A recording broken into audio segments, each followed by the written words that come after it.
Bonjour à tous et bienvenue sur la chaîne Le Coin du Mineur. Aujourd'hui, pour notre première vidéo, je vais vous présenter l'installation et la configuration de Windows 10 pour votre rig. Alors cette installation va être en plusieurs étapes. Je vais d'abord vous présenter les logiciels dont on va avoir besoin pour configurer au mieux notre Windows 10, sachant que cette version de Windows 10 pour ma part est une version allégée. Donc avec toutes les choses qui ne servent pas, qui ont été désinstallées et qui est en fait une version Windows 10 Pro compact que j'ai faite moi-même, qui m'a permis d'enlever en fait toute la couche superflue de Windows afin de gagner un maximum au niveau vitesse et rentabilité pour le minage. Voilà pour cette première partie. En deuxième temps, je vais vous présenter tous les logiciels que j'utilise afin de configurer au mieux mon rig, que ce soit pour une carte, enfin une ou plusieurs cartes Nvidia ou une ou plusieurs cartes AMD. Pour l'exemple, sur ce rig, ce sera une simple carte Nvidia 1066 Go que l'on va configurer avec les drivers et les crack drivers pour optimiser au mieux la carte graphique. Voilà. Allez, passons à l'essentiel. Donc pour cette première partie, on va déjà télécharger 7-zip, qui correspond en gros au WinRAR ou WinZip, mais qui est entièrement gratuit. Donc afin de prendre la bonne version, soit la version 32 bits, soit la version 64 bits. Pour ma part, ce sera une version 64 bits. Cliquez sur Download, vous l'enregistrez dans le dossier téléchargement de votre PC. Pour ma part, il est déjà téléchargé et déjà installé. Ensuite, le deuxième logiciel dont on va avoir besoin, c'est Notepad. Alors, Notepad, c'est quoi? En fait, c'est bloc-notes, version améliorée. Alors, toujours dans la même configuration, vous avez la version 32 bits ou la version 64 bits. Pour ma part, ce sera toujours la version 64 bits. Donc, vous cliquez sur Installer. Il va vous le télécharger. Donc, pareil, toujours dans votre dossier téléchargement. On va mettre tout dans le dossier téléchargement pour pas se perdre. Voilà pour les deux premiers logiciels dont on va avoir besoin. Ensuite, je vous laisse les installer. Vous aurez donc un icône Notepad++ et un icône que je cherche 7-zip, mais moi je l'ai pas mis en raccourci sur le bureau, mais vous l'aurez si vous le souhaitez. Voilà. Donc dans un premier temps, vous avez installé votre Windows, il est installé, opérationnel. Ce qu'on va commencer par faire, c'est vérifier les mises à jour, ce qui est très important.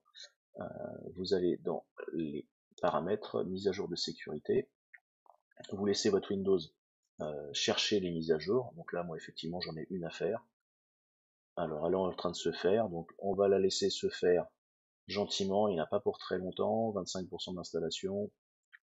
Une fois toutes ces mises à jour importantes faites, la première chose qu'on va faire, c'est qu'on va stopper les mises à jour. Bon, celle-ci, elle ne veut pas s'installer, ce n'est pas très grave. Et moi, ce que je fais, c'est suspendre les mises à jour pendant 7 jours. Et on va même aller dans les options avancées pour option des mises à jour, recevoir une mise à jour, désactiver, télécharger. Ah, pardon, j'étais déjà désactivé. En fait, je désactive toutes les mises à jour. Et là, vous choisissez. Moi, je vais les désactiver jusqu'au 26 mai, sachant qu'une fois par mois, je nettoie mes rigs, donc en même temps que je les nettoie, que je les dépoussière, je remets toutes les mises à jour importantes à faire. Voilà. Donc là, on désactive déjà toutes les mises à jour. Ce qui est super important, comme je vous le disais, c'est que si les mises à jour se font pendant que vous minez et que le PC redémarre, votre minage va s'arrêter. Il faudra attendre de rentrer chez vous pour relancer le minage, et des fois une mise à jour peut faire planter complètement votre PC. Donc si votre PC est opérationnel, on supprime les mises à jour. Voilà par la partie mise à jour.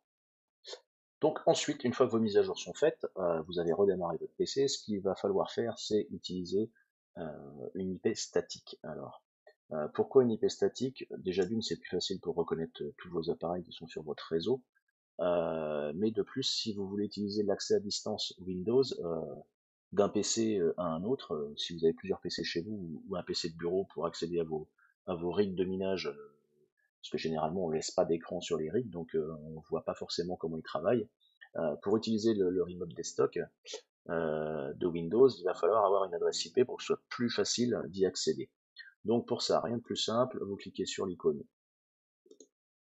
démarrer, vous faites panneau, hop, panneau de configuration, réseau et internet, centre réseau et partage, hop, modifier les paramètres de la carte. Vous faites un clic droit sur la carte, faites propriété, et là, à partir d'ici, on va changer le protocole internet version 4. Donc, ici, 192.168.1. Alors, il m'a déjà attribué une adresse IP, donc le mieux c'est quand même de mettre la même, comme ça au moins vous êtes sûr de ne pas bouger. Alors, pour ma part, quelle adresse IP il m'avait donné? Il m'avait donné la 1.40. Donc je vais remettre la même. Hop, le masque de sous-réseau 255.255.255.0. La passerelle, c'est l'adresse IP de votre box. Et le DNS, ce sera pareil, l'adresse IP de votre box. Voilà. On valide les paramètres en quittant. OK, OK.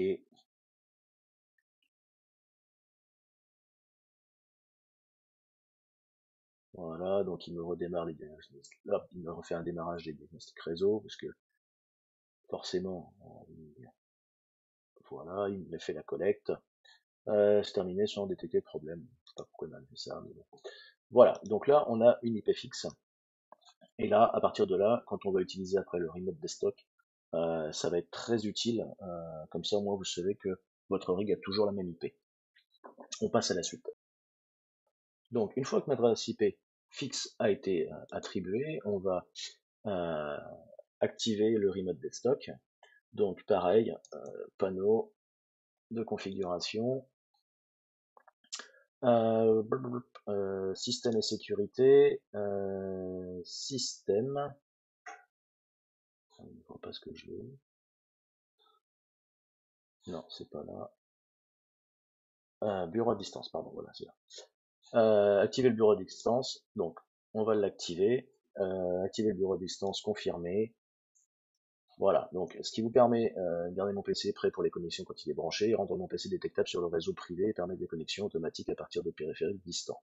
Donc à partir d'un autre PC sur votre réseau, vous allez pouvoir accéder directement en fait à votre rig, comme si vous le contrôliez sur place, ce qui va vous permettre au cas où de vérifier qu'il mine bien ou redémarrer, ou voilà. Mais en fait, ce qui vous permettra surtout, c'est sur votre rig de pas mettre d'écran. Voilà. Alors vous avez cette solution-là. Je vous ferai une autre vidéo sur comment prendre la main sur votre rig à distance, donc avec la version du bureau à distance de Windows, mais sinon avec un utilitaire que moi j'utilise, c'est TeamViewer. Alors ça me permet d'utiliser en fait avec ce logiciel de pouvoir prendre le contrôle de tous mes rigs sous Windows, mais aussi de mes autres PC, de mes Mac, afin de pouvoir y accéder à partir d'un seul PC. Ensuite, une fois que la mise en veille a été désactivée, on retourne dans Panneau, Système et sécurité, Système, hop, et là, on va en fait augmenter la mémoire virtuelle de Windows. Alors, à propos, on va dans Paramètres avancés du système, et ici, dans les performances, cliquez sur Paramètres. Alors, ajuster afin d'obtenir les meilleures performances. Donc en fait, ça va vous décocher toutes les choses, comme les ombres sous les fenêtres, les barres de tâches, enfin toutes les choses qui sont inutiles. Ensuite, dans Avancer, ici, dans la mémoire virtuelle, en fait, on va doubler la mémoire virtuelle. Hop, on clique sur Modifier, vous décochez Gestion automatique, et ici, on va mettre une taille personnalisée. 16384. 16384. On fait OK. les modifications que vous avez effectuées nécessitent un redémarrage de votre ordinateur pris en compte. Donc on fait appliquer, OK, OK. On va le redémarrer ultérieurement puisque moi, pour l'instant, je continue mon tuto. Voilà pour cette phase-là. Ensuite, ce que l'on va configurer, ce sont les programmes au démarrage de Windows. Alors souvent, quand on a des versions Windows un peu trouvées sur le net ou des vieilles versions et qu'on n'a pas envie de reformater son PC, souvent beaucoup d'applications se lancent au démarrage. Et nous, pour notre rig, en fait, les lancements d'applications au démarrage nous prennent de la mémoire et en fait vont diminuer vos performances. Donc, pour cela, vous cliquez sur la barre de tâches, paramètres de la barre de tâches, et on va aller tout en bas. Hop, hop, hop, je l'ai raté.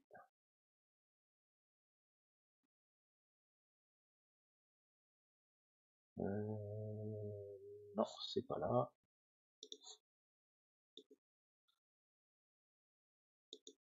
Dans gestionnaire des tâches, plus de détails, et ici sur démarrage. Alors, OneDrive, moi personnellement, j'en ai pas besoin, donc je vais le désactiver. Et Windows Security Notification, je vais le laisser. Voilà, une fois que ça c'est fait, en fait, si vous avez d'autres applications, vous les désactivez. Si vous avez des applications comme Spotify, enfin bon, des applications que vous auriez pu installer qui vont vous prendre en fait des performances sur votre PC, je vous conseille de les désactiver, ne laissez que celles qui sont importantes. Voilà pour cette partie. Après ça, on va passer à on va dire une autre étape qui va être tout aussi importante. Ça va être l'installation et la configuration des autres logiciels dont on va avoir besoin. Donc pour nos autres logiciels, je retourne sur mon navigateur. Donc 7-Zip, ça on l'a déjà téléchargé. Notepad+, on l'a téléchargé. Ce qui va être important pour gérer vos cartes graphiques, ça va être GPU-Z.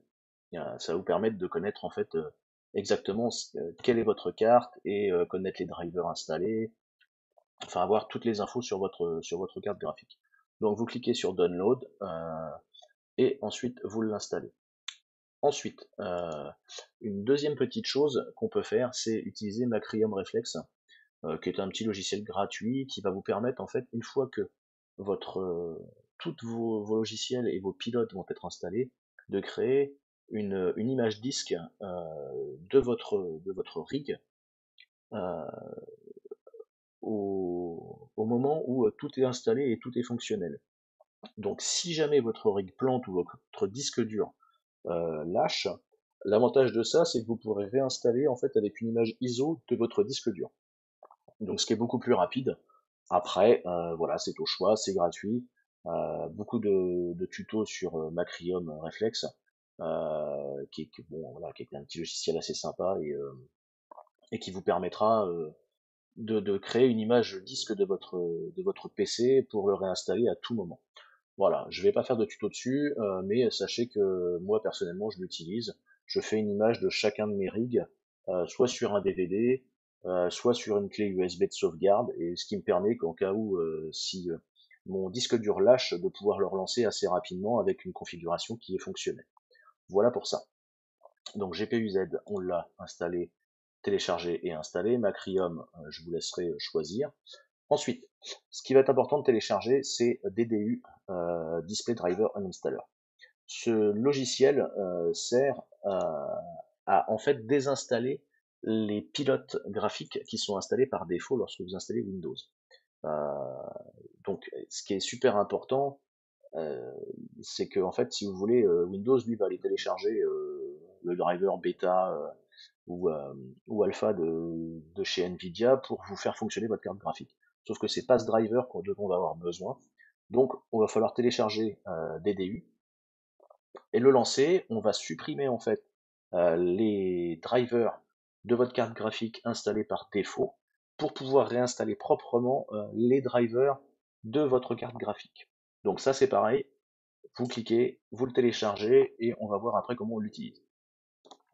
Ensuite, si vous avez une carte graphique Nvidia, on se rend sur le site officiel de NVIDIA. Vous choisissez votre carte graphique. Donc là, vous avez toutes les cartes graphiques quand vous allez en fait sur... pardon, on va repartir sur la page de départ. Vous allez choisir votre carte graphique, télécharger le driver correspondant à votre carte graphique. Alors, si c'est NVIDIA, vous allez sur le site d'NVIDIA. Si c'est une AMD, vous allez sur le site d'AMD, mais qui est un...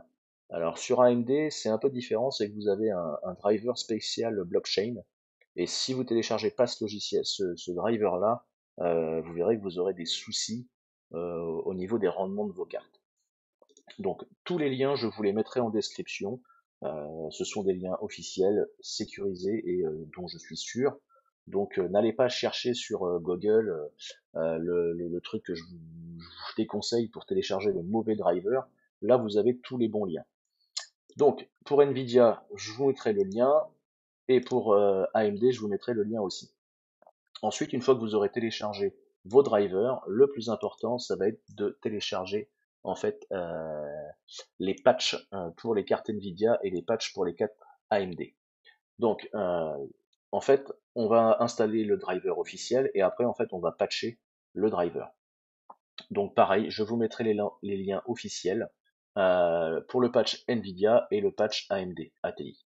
Voilà. Dans la suite de la vidéo, on va voir comment on les installe et à quoi exactement ça sert. Voilà pour ça. Dernier logiciel important, ça va être MSI Afterburner. MSI Afterburner va vous servir à quoi? Va vous servir à gérer votre carte graphique pour l'overclocker et faire tout ce que vous souhaitez faire sur la carte afin d'optimiser votre rendement. Donc pareil, on va sur le site d'MSI, c'est compatible avec toutes les cartes, hein, c'est pas spécialement les cartes MSI. On va le télécharger, on va l'installer. Voilà. Et dernière petite chose, il va vous falloir en fait un wallet multi-crypto pour envoyer vos cryptos que vous minez. Donc moi personnellement j'utilise alors Zelcore, qui est en fait l'ancienne crypto Zel qui est maintenant devenue Flux. Je vous laisse aller sur la chaîne d'un d'un compatriote du minage qui s'appelle Monsieur TK, qui a fait une super vidéo sur la présentation du wallet Zelcore. Je vais pas en refaire une, après tout la sienne est superbe. Donc je vous laisse aller la découvrir. Allez sur le site runonflux.io, télécharger le wallet Zelcore pour pouvoir en fait récupérer toutes vos crypto-monnaies de minage. Sachant que ce wallet accepte de la multi-crypto, donc vous verrez que vous aurez énormément de choix sur ce que vous allez miner. Voilà pour ça, voilà pour les logiciels qu'on a besoin. Maintenant, on va passer aux installations au fur et à mesure afin de finir la configuration de notre mineur et pouvoir commencer à miner dans de bonnes performances. Allez, on passe à la suite. Alors, pour la suite, donc on a déjà installé Notepad+, 7-Zip et TechPower GPU-Z. Donc, TechPower GPU-Z, je lance mon logiciel. Alors lui va vous permettre en fait de connaître exactement la carte graphique que vous possédez. Donc pour ma part, c'est une Nvidia GeForce GTX 1060 6 Go. Voilà. Ici vous avez la version du driver, donc 456.71, qui est en date du du 30 septembre 2020. Donc c'est pas la dernière version, mais c'est celle que Windows m'a téléchargée. Et c'est ça qu'on va vouloir changer parce qu'on veut avoir la dernière version pour avoir le plus de performance possible. Donc voilà, après vous avez des indicateurs ici sur la puissance du GPU, la mémoire, la température du GPU. Enfin voilà, vous avez tout un tas d'infos. Si vous avez plusieurs cartes graphiques ici, vous aurez toutes vos cartes graphiques. Voilà, ici les paramètres avancés de la carte et la validation. Ça on s'en fiche un peu. Voilà, donc ça c'est ma carte graphique. Donc je ferme ce logiciel et à partir de là, je vais dans mes téléchargements et je vais désinstaller les drivers, comment, les drivers installés par défaut.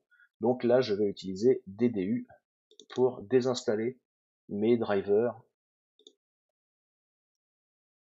Hop, voilà, et je lance des display driver uninstaller. Alors, des mises à jour, hein, je viens de le télécharger, ça m'étonnerait. Voilà.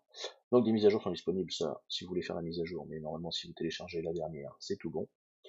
Alors, dans les options, supprimer les moniteurs présents et cachés, enregistrer les fichiers, sauvegarder les fichiers. Normalement, par défaut, on est bien. Et là, juste ce qu'on va cliquer, c'est empêcher le téléchargement des pilotes à partir de Windows Update lorsque Windows recherche un pilote ou pour un périphérique. Si vous ne le cochez pas, vous allez installer de nouveaux drivers. Windows, lui, par défaut, quand il va voir que c'est pas le même pilote que lui, il va réinstaller le pilote. Donc en fait, on va perdre tout ce qu'on avait installé. Alors, DDU, vous n'êtes pas en mode sans échec. Pour un nettoyage sans problème, il est recommandé de redémarrer en mode sans échec. Pour la vidéo, je vais pas le faire, mais généralement, il n'y a pas forcément besoin de le faire, ça le fait quand même. Alors, on choisit le type de périphérique, donc GPU, NVIDIA. À partir de là, ce que l'on va faire, vous allez faire nettoyer et redémarrer, c'est hautement recommandé. Moi, je vais faire nettoyer et ne pas redémarrer, puisque c'est pour la vidéo. Donc, on clique sur le bouton. Il est en train d'enlever les drivers. Ça prend quelques minutes. Alors, des fois, vous pouvez avoir un écran noir qui apparaît. Hein, c'est possible. Donc, on va le laisser travailler et on revient dans quelques secondes.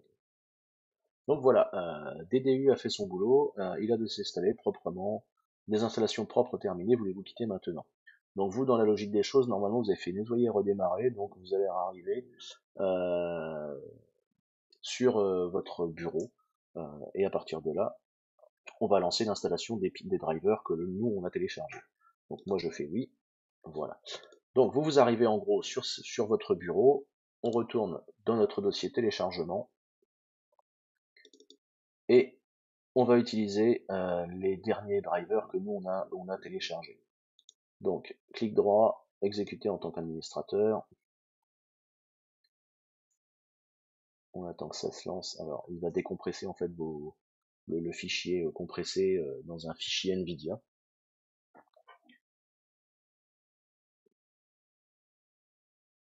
Voilà, en fait, il va vous extraire dans ces c:/NVIDIA. Donc, on fait l'extraction, on la laisse se faire et on se rejoint quand c'est terminé. Donc voilà, notre programme d'installation, c'est des IP. Vous avez donc la fenêtre d'installation qui vient de s'ouvrir. Vous choisissez pilote graphique NVIDIA. Vous ne mettez pas GeForce Experience, ça sert à rien. On accepte et on continue.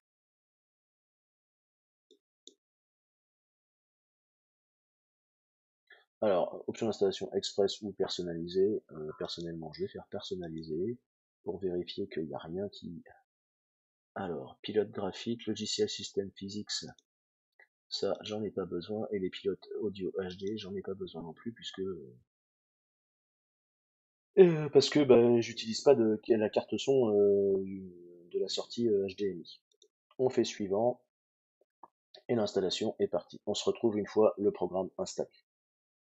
Donc voilà, l'installation est terminée. On fait fermer. Voilà, nos drivers sont installés. À partir de là, il va falloir patcher vos drivers. Donc ça, c'était pour les cartes Nvidia. Vous pouvez faire la même chose avec les cartes AMD. Par contre, évitez sur vos rigs de mettre des cartes AMD et Nvidia parce que vous allez avoir des problèmes avec les drivers et la même chose pour utiliser MSI Afterburner pour faire de l'overclocking. Voilà. Donc ensuite, on va utiliser donc le patch et on utilise NVLDD Patcher. Vous cliquez dessus. Donc on s'aperçoit en fait que il n'y a rien de patché. Vous faites oui. Vous attendez quelques secondes. Voilà, driver successful patched, unsealed. Ok. À partir de là, il va falloir redémarrer votre PC pour que tout soit pris en compte. Donc, on se retrouve après le redémarrage du PC. Donc, notre rig vient de redémarrer. On va vérifier que nos drivers de carte graphique sont bien patchés. On retourne donc dans NVL Patcher. On reclique dessus. Donc, ils sont déjà patchés, il n'y a aucun souci. Là, vous faites non et vous pourrez retourner dans téléchargement. Voilà, maintenant on va installer MSI Afterburner et le configurer. Donc clic droit, exécuter en tant qu'administrateur, pour pas avoir de soucis d'installation. Choisissez la langue, on fait OK. Suivant, j'accepte, suivant. Alors Riva Turner, j'en ai pas besoin. On installe vraiment que ce qui est essentiel pour éviter de gaspiller de la mémoire sur le PC. Et ça c'est super important. Donc on le laisse s'installer, il n'y en a pas pour bien longtemps. À partir de là, on va, une fois installé, configurer les options. Et surtout, en fait, le truc le plus important dans MSI Afterburner, c'est l'activation du contrôle du core voltage de la carte. Parce que par défaut, généralement, on peut pas le modifier. Donc c'est ce qui nous importe pour faire de l'overclocking digne de ce nom. Donc l'installation se termine. Voilà, l'installation est terminée, le README, j'en ai pas besoin, et on va lancer MSI Afterburner.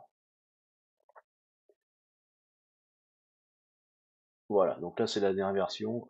Moi personnellement j'aime pas trop la vision, mais on va voir qu'on peut changer, la façon de voir de MSI Afterburner. Donc vous avez la fréquence du CPU, de la mémoire, le voltage de la carte mémoire qui est à 0 puisqu'il n'est pas actif, et la température de la carte mémoire. Voilà. On peut modifier le core clock, le memory clock, la limite du ventilateur et la température limite de la carte. Et aussi régler la puissance de notre ventilateur de carte graphique. Voilà. Par contre, vous voyez, le core voltage, on ne peut pas le modifier et c'est ça qui nous importe quand on va vouloir faire euh, de l'overclocking de notre carte. Donc, par contre, on s'aperçoit bien que, alors moi j'ai qu'une carte, hein, donc la Nvidia GeForce GTX 1060 6 Go et je suis bien sur le dernier driver que j'ai installé. Alors, pour commencer, on va aller dans les options de configuration. Alors, les premières choses, donc démarrage avec Windows, démarrage minimisé. Ensuite, déblocage de la tension, déblocage du monitoring de tension. Et en dernier lieu, ben on est à peu près bon. Les mises à jour, on n'y touche pas. Voilà. Et on va aller donc activer le mode utilisateur contrôle automatique du ventilateur, ça on n'y touche pas. Le contrôle, on n'y touche pas non plus. Voilà, le profil, ça c'est si vous voulez créer des profils, mais on va pas l'utiliser pour notre part. On enlève les build dates puisqu'on n'en a pas besoin, les indices de l'interface. Et alors là, à partir de là, en fait, vous pouvez changer le skin. Alors moi, je suis pas fan de celui-là. Je suis un vieux de la vieille, donc j'aime bien les vieux skins. Il faut que je retrouve lequel c'était. Ah, alors vous avez, vous en avez, ouais, voilà, c'est ça. Moi j'aime bien ce skin parce qu'en fait vous avez vraiment toutes les infos à vue. Donc vous faites appliquer, OK. Les changements ont été effectués, sont appliqués au redémarrage de MSI Afterburner. Donc vous le redémarrez tout de suite. Voilà, comme ça on est prêt. Donc voilà, on a installé MSI Afterburner. Maintenant, comme vous pouvez le voir, le core voltage alors est fonctionnel pour ma part, mais parce que je l'ai activé dans les options. Si jamais pour votre part vous n'arrivez pas, enfin vous n'avez toujours pas le core voltage de comment déficient sur le panneau, on va faire une petite manip. Vous allez aller dans Windows, Programme MSI Afterburner et vous allez aller dans Profil. Alors dans Profil, vous aurez un ou plusieurs fichiers. Moi pour ma part, j'ai qu'une seule carte, donc je n'ai qu'un seul fichier. Celui-ci, on n'y touche pas. Le fichier ici, c'est celui qu'on va modifier pour pouvoir accéder au core voltage dans MSI Afterburner. Donc, un clic droit, éditer avec Notepad. Voilà. Alors, en fait, moi, il m'a directement activé ces lignes-là. Donc, sinon, je vous mettrai les lignes à mettre dans un fichier bien spécifique. Normalement, en fait, on va mettre à peu près la même chose que ça, sauf que, voilà, moi, je préfère en fait mettre cette version du fichier. Vous faites un copier, un coller et vous faites enregistrer. Alors, il va vous demander d'être en mode administrateur. Vous faites oui, hop, tac, il redémarre et vous enregistrez votre fichier. Alors, si sur votre rig, vous avez plusieurs cartes, vous aurez plusieurs fichiers VEN. Ces fichiers, vous les sélectionnerez tous ensemble, vous ferez clic droit, edit avec Notepad, ils vont tous s'ouvrir et vous les modifiez, vous mettez absolument à chaque fois la même chose qu'il y a dans le fichier que vous aurez dans la description. C'est super important.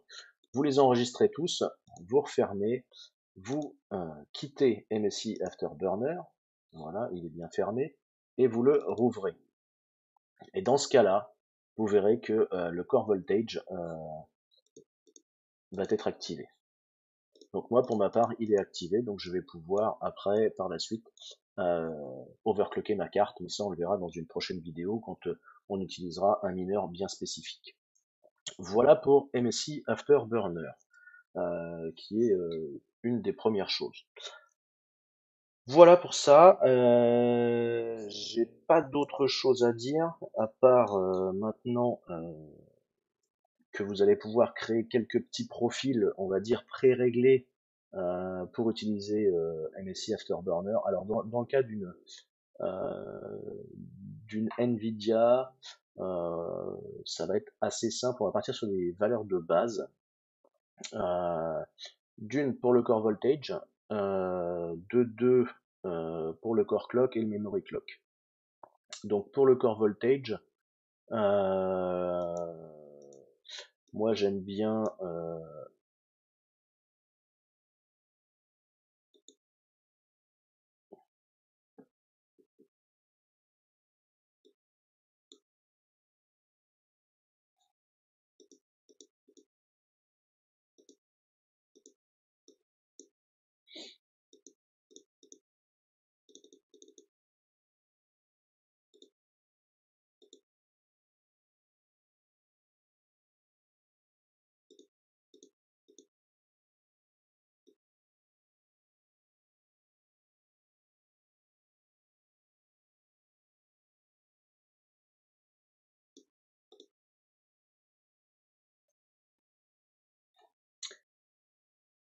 donc voilà, votre rig sous Windows 10 est prêt.